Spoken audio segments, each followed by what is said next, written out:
बुद्ध आहे. माझ्या यूट्यूब चॅनलवर तुमचं स्वागत आहे. बुद्ध आणि त्याचा धम्म. आज आपण पुस्तक वाचन करणार आहे. त्याच्या अगोदर सगळ्यांचं मंगल होस हेच बुद्धाच्या मी प्रार्थना करते. आणि माझ्या चॅनलला सबस्क्राईब आणि शेअर आणि कमेंट नक्की करा.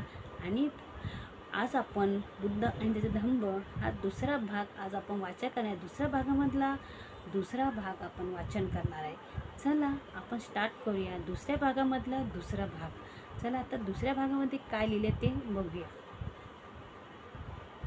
दुसऱ्या भागामध्ये राजा बिंबिसाराचा उपदेश. दुसऱ्या दिवशी तो उठला आणि भिक्षेकरिता शहरात जाण्यासाठी निघाला. फार मोठा जमाव त्यावेळी त्याच्या भोवती जमला.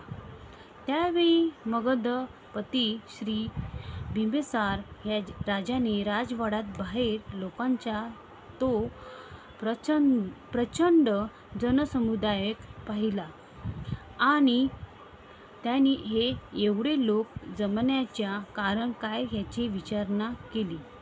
तेव्हा एक राजसेवकाने त्याला पुढील प्रमाणे हकीकत सांगितली. ज्याच्याबद्दल ब्राह्मणांनी असे भविष्य वर्तविले होते की हा एकतर उच्चतम ज्ञान प्राप्त करून घेईल किंवा या पृथ्वीचा सम्राट होईल. तोच हा शाक्याच्या राजाचा पुत्र आहे. त्यालाच पाहण्यासाठी लोक गर्दी करत आहेत. हे ऐकून आणि त्याचा अर्थ मनात ओळखून राजाने त्याला सेवकाला लगेच ज्ञान दिली की जा तू कोणाकडे जात आहे ते पाहून मला येऊन सांग. तो सेवक राजाची आज्ञा होतच त्या राजपुत्राच्या मागोमाग जाऊ लागला.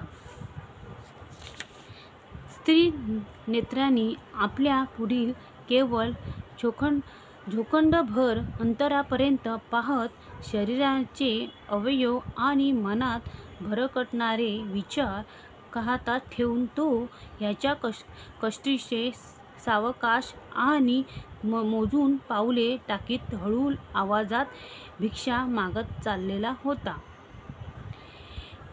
मिळालेली ती भिक्षा स्वीकारून तो पर्वताच्या एका निवांत कोपऱ्यात जाऊन बसला आणि तिथे अन्नसेवन करून तो पांडव टेकडीवर चढून